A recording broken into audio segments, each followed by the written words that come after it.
কেমন আছো সবাই? আশা করছি সবাই ভালো আছো। চলে এলাম আবারও নবমীর ব্লগ ভিডিও নিয়ে।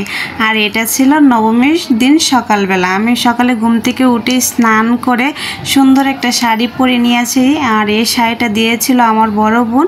আমাকে এই শাড়িটা পরে কেমন লাগতেছে অবশ্যই কিন্তু তোমরা জানিও।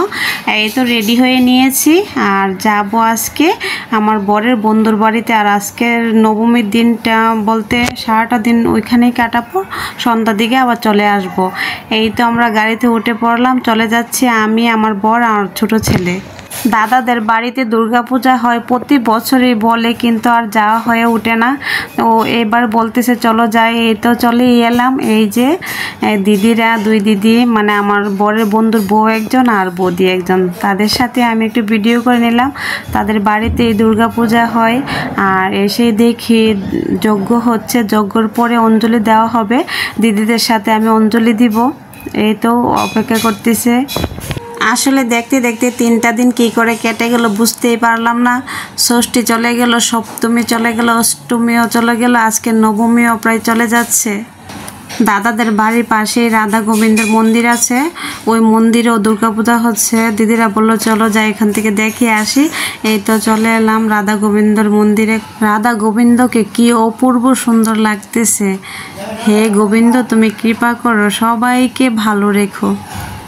এর মধ্যেই যজ্ঞ শেষ হয়ে গেল। তারপর আমরা নবমী পূজার পুষ্পাঞ্জলি দিয়ে দিলাম সবাই মিলে, দিয়ে চলে এলাম দাদাদের ঘরে। এই তো দিদিভাই দেখো ভোগের প্রসাদ দিয়ে দিল, এখন প্রসাদ নিয়ে নিলাম। তারপর দিয়ে দিল এই তো বোনা খিচুড়ি, তারপর অনেক রকমের সবজি দিয়েছে, ওইটার ভিডিও করা হয়নি। প্রসাদ নিয়ে আমরা একটু ঘোরাঘুরি করে নিলাম, ওইখানে অনেকগুলো পুজো হয়, ওই পুজোগুলো একটু ঘুরে ঘুরে দেখলাম। এখন বাড়ির উদ্দেশ্যে রওনা দিয়ে দিলাম। আর দেখেন পরিবেশটা কত সুন্দর লাগতেছে, একদম সবুজ, সাথে একটা নদী আছে। ওই নদী থেকে দাদা কিন্তু একবার আমাদের জন্য মাছও পাঠিয়েছিল। যাই হোক, এখন বাড়ি চলে যাচ্ছি।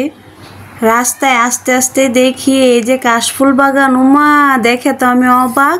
আমার বরকে অনেক দিন যাবৎ বলতেছিলাম চলো কাশফুল বাগানে যাই, আসলে ওইরকম সময় হয়ে ওঠেনি। তো বললাম যে গাড়িটা একটু থামিয়ে আমরা নামি, আমরাও নামলাম। আমার বর আমাকে ফার্স্ট টাইম এই যে ভিডিও করে দিতেছে, অনেক আনন্দ লাগতেছে, অনেক ভালো লাগতেছে। যাই হোক, বাসায় চলে এলাম। এখন তো প্রায় বেজে গেছে 9টার মতো। আমরা রেডি হয়ে নিয়েছি, নবমী পূজা দেখতে যাব রাতে সবাই মিলে। এই তো চলে এলাম মেজদিদের বাসায়, মেজদিদ সবাই রেডি হয়ে নিয়েছে। এখন আমরা সবাই মিলে বেরিয়ে পড়বো পুজো দেখতে। সবাই মিলে তো রেডি হয়ে নিয়েছি, সব সুন্দরীদের সাথে একটু ভিডিও করব না তা কি হতে পারে? আর তারপর আছে আমাদের একজন প্রিয় মানুষ স্বর্ণা। আমরা সেতু মামুনিকেও কিন্তু অনেক মিস করতেছি। এবার আর আমাদের সাথে সেতু মামুনি পুজো দেখতে পারলো না, শ্বশুর বাড়িতে আছে। তারপর এই দেখো আমার প্রিয় মানুষের সাথে একটু ভিডিও করে নিলাম। খুব মিস করি গো তোমাকে, তুমি আসলে অনেক আনন্দ হয়, অনেক মজা হয়, আমরা সবাই মিলে অনেক মজা করি, খুব মিস করি তোমাকে। এখন আমরা নবমী রাতের পুজো দেখব ঘুরে ঘুরে আর আনন্দ করব। এই বছরটা তো ভালোভাবে কাটিয়েছি, অনেক আনন্দ করেছি সবাই মিলে। মা তুমি কৃপা করো, আবার এসো। রাত পোহালেই তো তোমার যাবার ঘন্টা বেজে যাবে। আসলে এই কথাটা ভাবলেই অনেক খারাপ লাগে যে মাকে বিদায় দিতে হবে। যাই হোক, এত কষ্টের কথা বলে লাভ নেই, এখন আনন্দ করে পুজো দেখি, কি বলো সবাই? এই তো পুজো দেখে টেকে এখন আমরা চলে এলাম রাম ঠাকুর মন্দিরের সামনে। এইখানেই এই তো পানিপুরি বিক্রি হচ্ছে, আর আমরা সবাই মিলে ঝাঁপিয়ে পড়লাম পানিপুরি খেতে। এই যে দেখেন সবাই কিভাবে খাচ্ছে, আসলে অনেক মজা হয়েছিল, আমরা সবাই মজা করেই খাচ্ছিলাম। আর গান শুনলেই তো আমার নাচতে ইচ্ছে করে। যাই হোক, মজা করে পানিপুরি খেয়ে নিলাম।